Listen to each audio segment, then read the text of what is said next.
अस्सलामु अलैकुम वरहमतुल्लाहि वबरकातुहू। तो भाई मैं आज फिर आ गया हूँ एक नया सवाल लेके कि बड़ा मुनाफिक कौन। मुनाफिक बोले तो मेरे ख्याल से अक्सरियत को मालूम होगा, हिपोक्रिट, जिसमें मिल जाए उस जैसा, जिस रंग में मिल जाए उस रंग के जैसा होने वाला इंसान। अभी आप लोग सोचेंगे कि मुनाफिक तो वो है जो अल्लाह के रसूल ने जैसी डेफिनेशन दिए थे कि जब मुशरिकों के साथ मिल जाते तो मुशरिक जैसे हो जाते, यहूदियों के साथ मिल जाते तो यहूदी जैसे हो जाते, और मुसलमानों में मिल जाते तो मुसलमानों जैसे हो जाते। लेकिन उनके दिलों में जो है वो ईमान वालों के लिए बुग़्ज़ होता ही था। सिमिलरली आज के दौर में भी आपको मुनाफिक मिलेंगे। लेकिन मेरा एक सवाल है, सवाल ये है कि वो मुसलमान जो हमारे साथ में रोज़ मस्जिदों में नमाज़ पढ़ रहे हैं साथ में, या फिर वो जो इमामत कर रहे हैं, या फिर वो जो अपने आप को ट्रस्टी बोलते और लंबी लंबी दाढ़ियाँ है, टोपियाँ है, हज किए हुए है और उम्रे किए हुए है, 5 वक्त की नमाजी है, माशाल्लाह सदका खैरात भी करने वाले हैं, उन लोगों के लिए ये सवाल है ख़ास।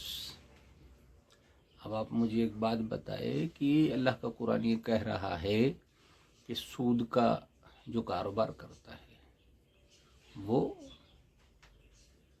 अल्लाह और रसूल के साथ में जंग वाला मामला है उसका।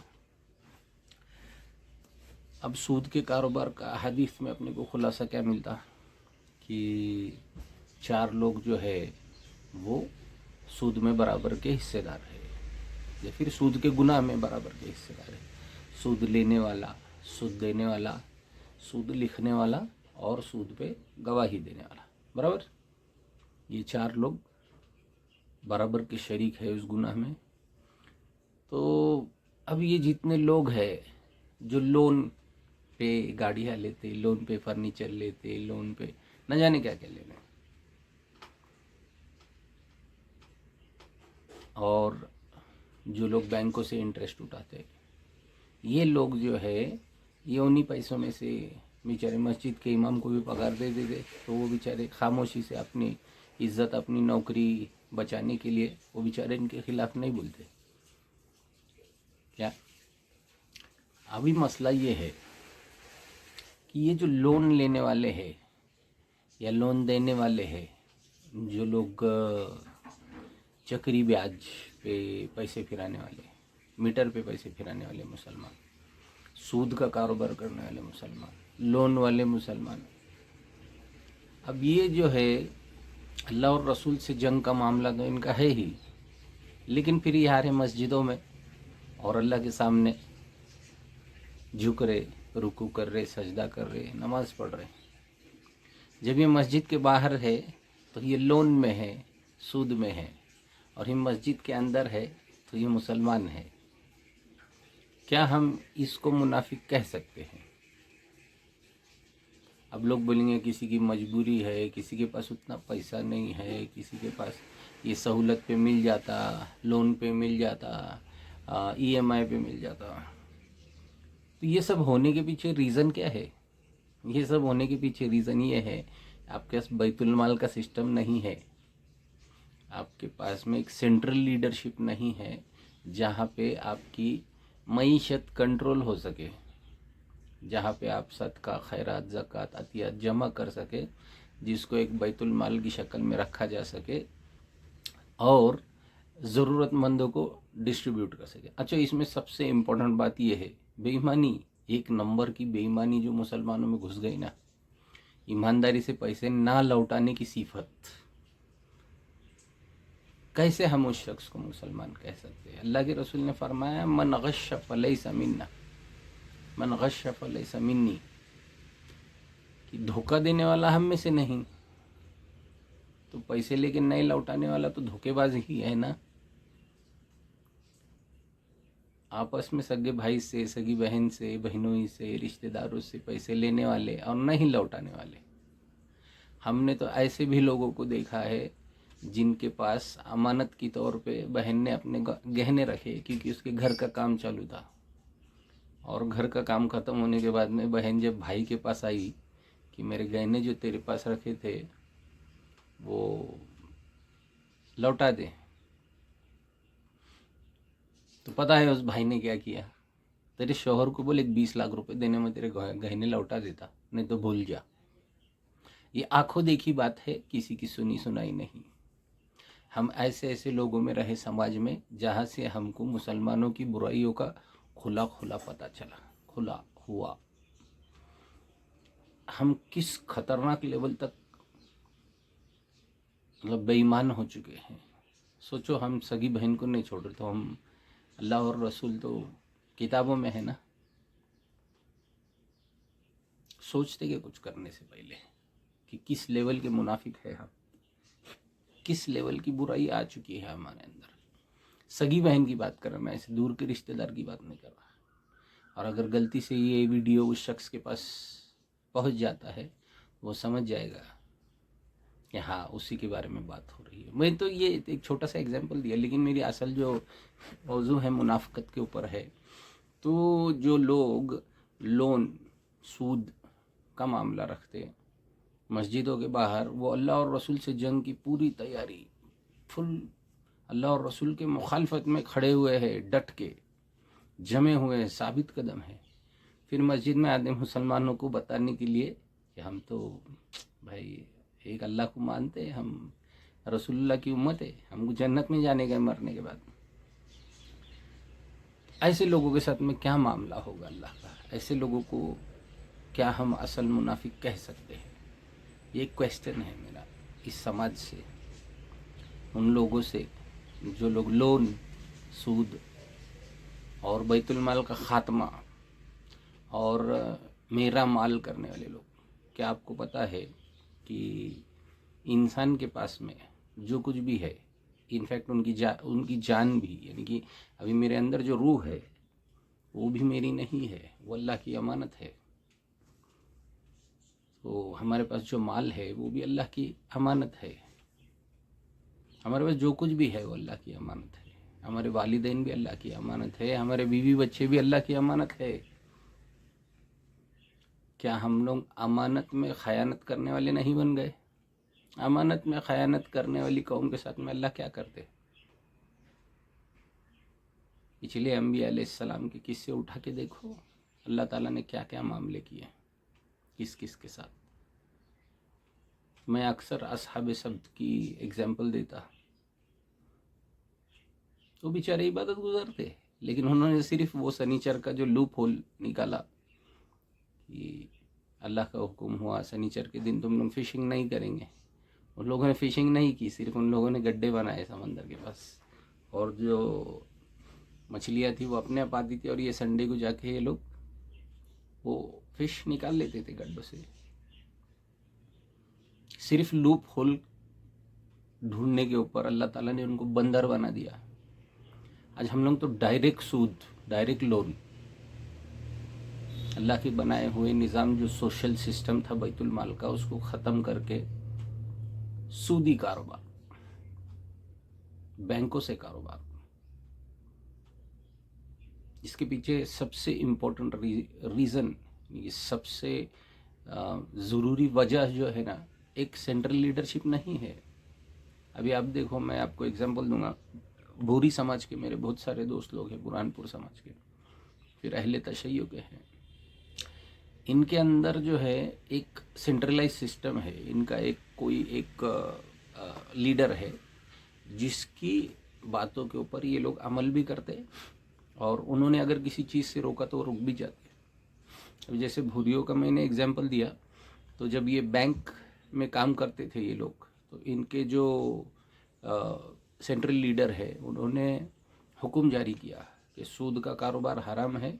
जितने भी लोग बैंकों में या लोन के सिस्टम में या फाइनेंशियल सिस्टम में है वो लोग निकल जाए। क्या आपको पता है उन लोगों ने जिस दिन ये फतवा दिया गया उनके लीडर से, उसी दिन उन लोगों ने पूरा फाइनेंशियल सिस्टम छोड़ दिए। जितने लोग बैंकों में काम करते थे वो सब छोड़ दिए उन्होंने, नौकरी छोड़ दिए, क्योंकि उनको सुनने की आदत थी। अपने को क्या सुनने की आदत है? गाने, बयान, नात, कव्वाली, मौलवियों के बोल बच्चन, ये सुनने की आदत है हमको, लेकिन उस पर अमल करने की आदत नहीं, क्योंकि हमारे सर पे हम लोग चाहते नहीं ना कि कोई हमारे ऊपर, हमारे सर के ऊपर हमारा किंग या हमारा कमांडर बन के बैठे। तो जिन जिन कौमों में या जिन जिन बिरादरियों में या जिस सेक्टर की मैं बात कर रहा हूँ, खास करके सुन्नी सेक्टर की, बरेलवी तो उनको मुसलमान नहीं काउंट किया जा सकता, क्योंकि अल्लाह के अलावा भी वो किसी और को मुश्किल कुशा और किसी और को मतलब अपना मगफिरत करवाने वाला किसी और को ही पुकारते हैं। तो बरेलवी को हम मुसलमान में काउंट नहीं करता मैं तो, क्योंकि कुरान और सुन्नत के मुताबिक वो मुसलमान नहीं है। भले ही वो दाढ़ी टोपी, उनसे बेहतर यहूदी है, क्योंकि वो तौहीद परस्त है यहूदी। बरेलवी को मुसलमान नहीं काउंट करता, लेकिन जो तौहीद परस्त है, जैसे अहले हदीस है, फिर तबलीगी जमात है और दूसरी जो भी जमात है जो तौहीद परस्त है, इनकी सेंट्रलाइज लीडरशिप कहाँ है? नहीं है।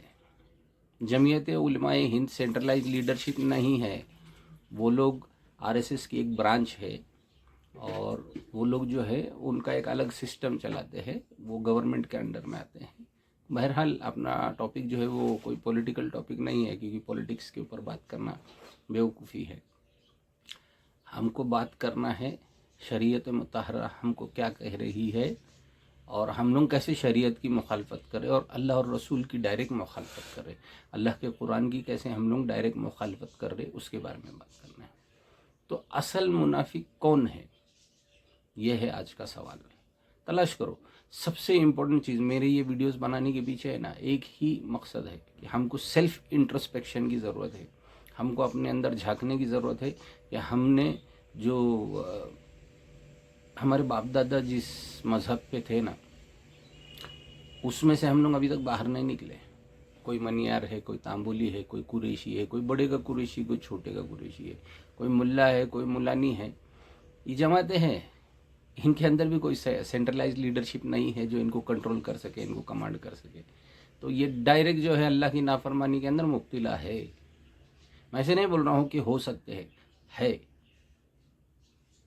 डायरेक्ट अल्लाह की और अल्लाह के रसूल की मुखालफत में, अल्लाह और रसूल के साथ जंग में, अल्लाह और रसूल के खिलाफ जंग में मुब्तिला है ये सारे लोग। कुरान और सुन्नत उठाओ, देखो, पढ़ो, सोचो कि हम कहाँ चूक रहे हैं और हमने इसको कैसे दुरुस्त करेंगे। सोल्यूशंस है अपने पास, सोल्यूशंस वाला वीडियो भी बनाऊंगा इंशाल्लाह, लेकिन पहले सेल्फ इंट्रोस्पेक्शन तो करो, ताकि तुमको खुद को पता चले कि तुम मुसलमान हो, मुनाफिक हो, काफिर हो क्या।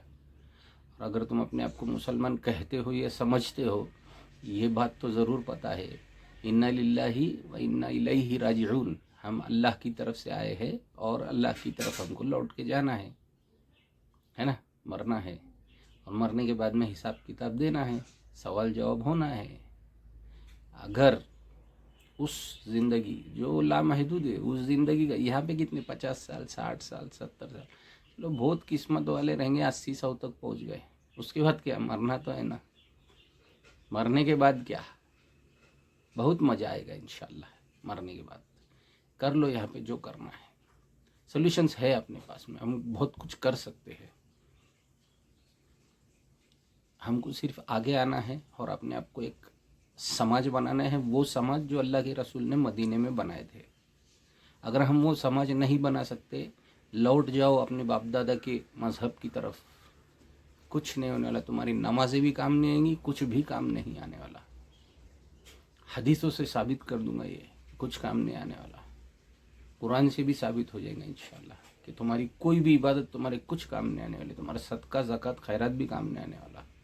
मुनाफिक कौन है इसकी डेफिनेशन पढ़ो और सेल्फ इंट्रोस्पेक्ट करो।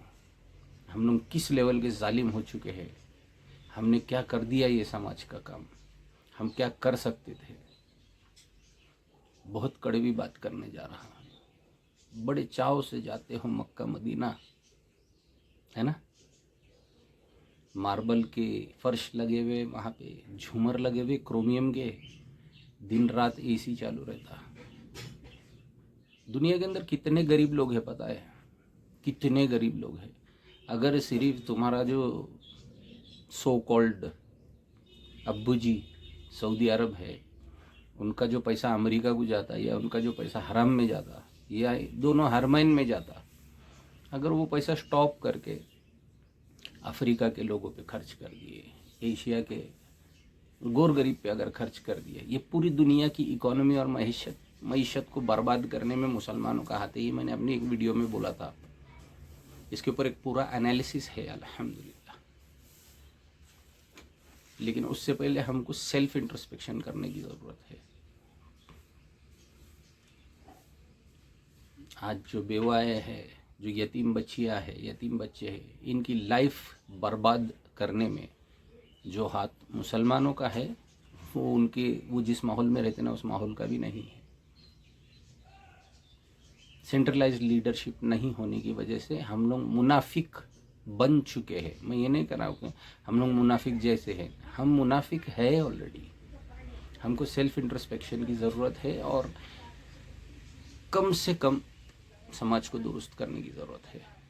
तो सेल्फ इंट्रोस्पेक्ट करो और मेरे सवाल का जवाब दो कि कौन है असल मुनाफिक, कौन है बड़ा मुनाफिक। अस्सलामु अलैकुम रहमतुल्लाहि व बरकातुहू।